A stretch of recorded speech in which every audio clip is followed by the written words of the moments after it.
يلا أمي تعالي. وين؟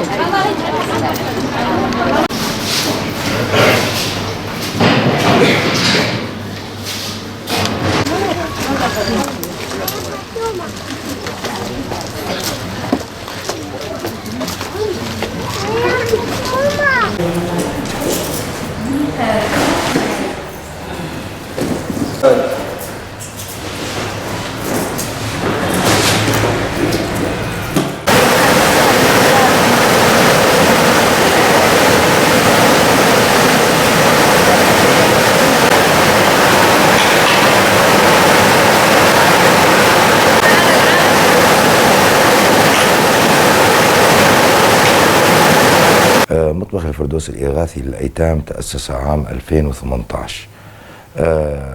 يعمل في مطبخ الفردوس 18 متطوعة وسائق ومحاسب. طبعا الجميع لا يتقاضون أي أجر. يبدأ العمل في ساعات الصباح المبكرة منذ 7:30 صباحا، وينتهي العمل قبل أذان العصر. عدد العوائل التي ترتاد هذا المكان وتستفيد منه في الأيام العادية غير أيام رمضان المبارك 350 عائلة. يتضاعف هذا العدد ويقترب من 700 عائلة في أيام شهر رمضان المبارك أيام الذروة، وذلك بسبب الحاجة الماسة عند تلك العوائل وحاجتها لتأمين طعامها. طبعا لدينا لجنة باسم لجنة الدراسات الاجتماعية والمعيشية تقوم بدراسة وضع العائلة. يتم الكشف على تلك العائلة ويتم قبول أو رفض ذلك الطلب حسب الحاجة. نسعى قدر الإمكان إلى تأمين حبة الرز وإيصالها إلى مستحقيها بشكل مناسب. أيام الطبخ في الأيام العادية كل اثنين وخميس على مدار العام كاملا باستثناء شهر رمضان المبارك. العمل كان فيه استمرارية بشكل يومي، ما عدا هذا الشهر للسنة الأولى لم نقدم بشكل يومي، نقدم أيام الاثنين والخميس من كل أسبوع، وبذلك نكون مستمرين طيلة 12 شهر متواصلة أيام الاثنين والخميس دون توقف. طبعا هناك لدينا بعض الأمور مثل عدا وجبة الغداء هناك سلة غذائية نقدمها بشكل شهري طيلة سنوات مضت ولا زالت إلى هذه اللحظة. هذه السلة الغذائية نوصلها إلى البيوت وإلى الأماكن المحتاجة والمسجلة لدينا.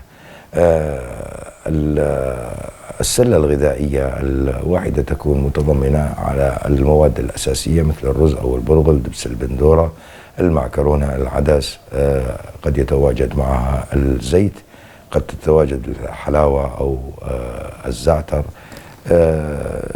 طبعا التمر مادة أساسية تكون موجودة في شهر رمضان بالذات كونها مرتبطة بهذا الشهر الفضيل.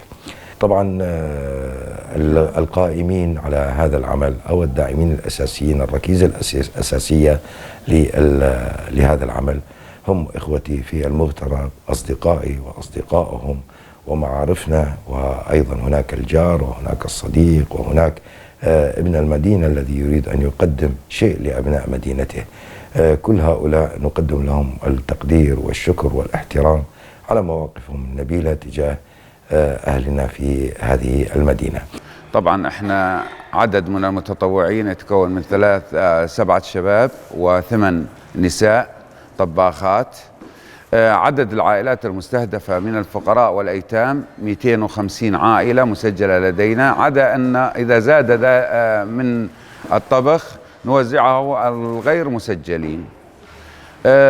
مطبخ هذا الموسم الثالث لمطبخ رميلة الإغاثي للأيتام، واحنا يجينا الدعم من أهالي الرقة في الصناعة وسوق الحديد والمقتدرين في الرقة.